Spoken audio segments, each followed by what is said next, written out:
And I always like to point out this fact that in terms of remittance to the continent, $48 billion goes to the continent every year, and it just keeps going up and up, which shows you the power that the diaspora has in itself. Just sending money back, but as well, half of that goes to Nigeria, right? Which is crazy.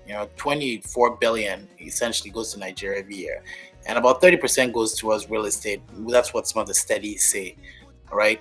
Um, and next in line is Ghana at 3 billion, which is still substantial, but you can see the gap there. And so Nigeria in itself has a lot of power in its diaspora, right? And I think you see that power being wielded very strongly very soon, because that is very powerful. $24 billion, and to be able to target some of those funds into specific industries, like real estate, but even other things as well. I think once that's able to be harnessed very well, I think Nigeria is ready to skyrocket, because a lot of the issues on the continent is also financing.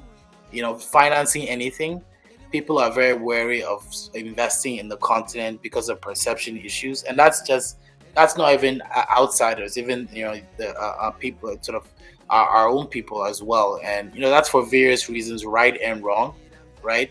But that's what's slowing things down. And at the end of the day, I do understand the perception, but I think it's time to maybe let go of some of that. At least things have changed since the last 20, 30, 40, 50 years on the continent. And I do quite understand some of our forefathers, and etc., who left or had to leave for various reasons. It makes a lot of sense. But I think now is a much better time than it was in the past to bring that expertise and capital that you've accrued back there and utilize it to create wealth on the continent. Wow, Kweku. I mean, there's just so many things that you've said. Like you touched on, I mean, I know you didn't say it specifically, but that brain drain and potential brain gain, as more of us, go back home and share our expertise and our everything that we've learned, and with the opportunities that we've been given in a diaspora and everything else like that. You also talked about trust again, which again is a very big issue. And I think, like, even with elections, I was thinking about this, like, as you are probably aware, Nigeria recently had a election, and it's like things that are so simple or that we take for granted, in the countries that we reside in.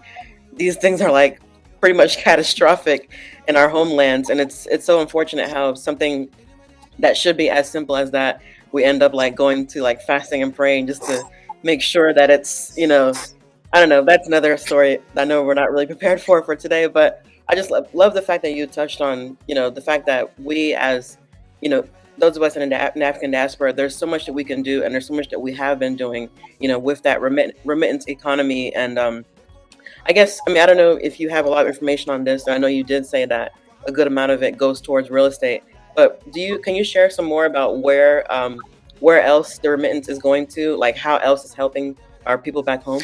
Yeah, it's simply usually school fees, health, and food. Food is probably like a big one, and so it's typically for those aspects. People send money. The family needs something for, all right, Right. and so that's typically been the spread. I don't know what the exact percentages are. I looked at mostly real estate, as you can imagine. Real estate Yeah. about 30%, right? But yeah, the rest of the money does go towards those places: school fees, food, health,